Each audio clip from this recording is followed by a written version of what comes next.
Bonjour frères et sœurs de la Fraternité à l'heure de Dieu, c'est un plaisir d'être avec vous encore aujourd'hui pour une petite capsule.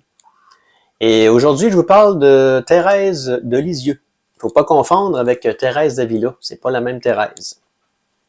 Alors comme d'habitude, je vous fais ça en toute simplicité. J'ai mes notes, je ne peux pas me tromper.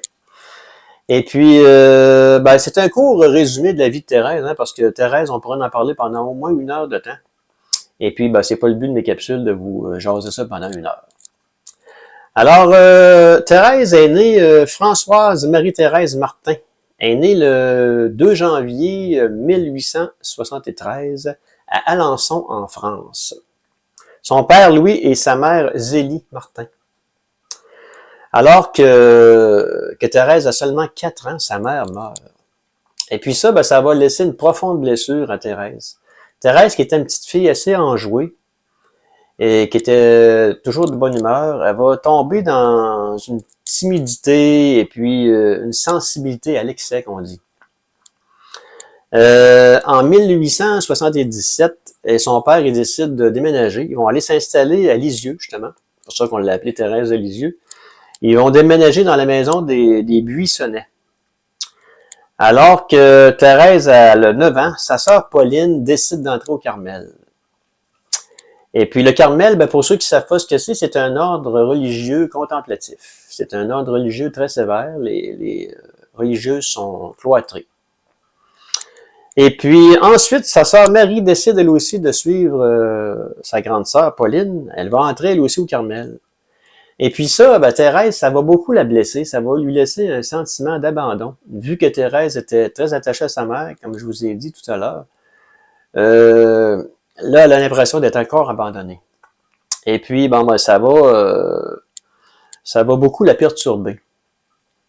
En 1882, Thérèse, justement, va tomber malade. Elle va souffrir de maux de tête qui s'aggravent très rapidement. Et puis, alors que la famille sont en train de prier, ils prient Notre-Dame de Victoire. On a un ici à Québec, à Notre-Dame de Victoire. Le 13 mai 1883, les sœurs de Thérèse sont réunies. Et puis, ils sont réunis en prière. Et puis, Thérèse, alors qu'elle prie la Sainte Vierge, elle voit la Sainte Vierge lui sourire. Et puis, on dit que Thérèse est instantanément guérie. Un miracle.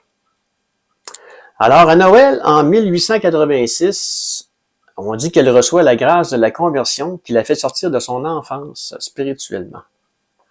En 1887, à l'issue d'une messe dominicale, Thérèse reçoit la révélation de sa mission. Sauver les âmes par la prière et le sacrifice. C'est ce qu'elle veut faire. Alors, à 15 ans, Thérèse veut entrer chez les Carmélites, elle aussi. Mais le supérieur du Carmel s'y oppose fortement. Il la trouve trop jeune. C'est normal. Alors, son père, il va l'amener avec lui, il va l'emmener à Rome. Il va l'emmener voir le pape Léon XIII à cette époque-là.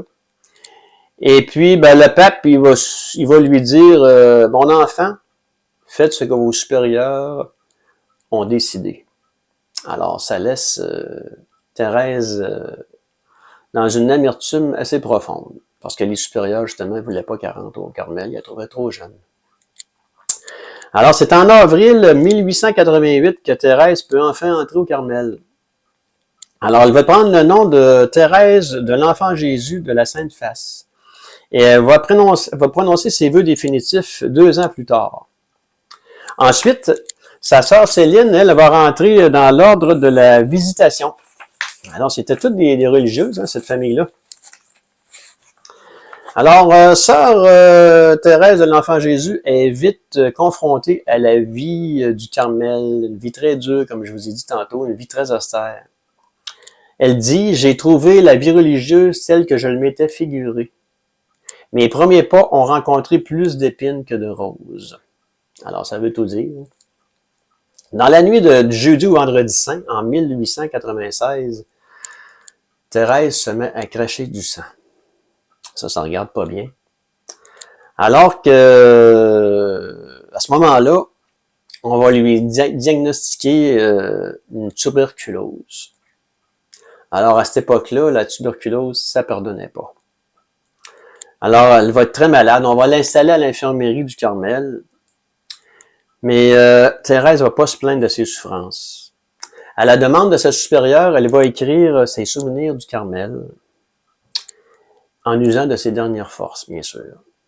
Elle meurt le 30 septembre 1897 à l'âge de 24 ans, dans l'austérité du couvent, un couvent en Normandie à ce moment-là. Alors, on dit que la trajectoire de Thérèse étonne par sa rapidité.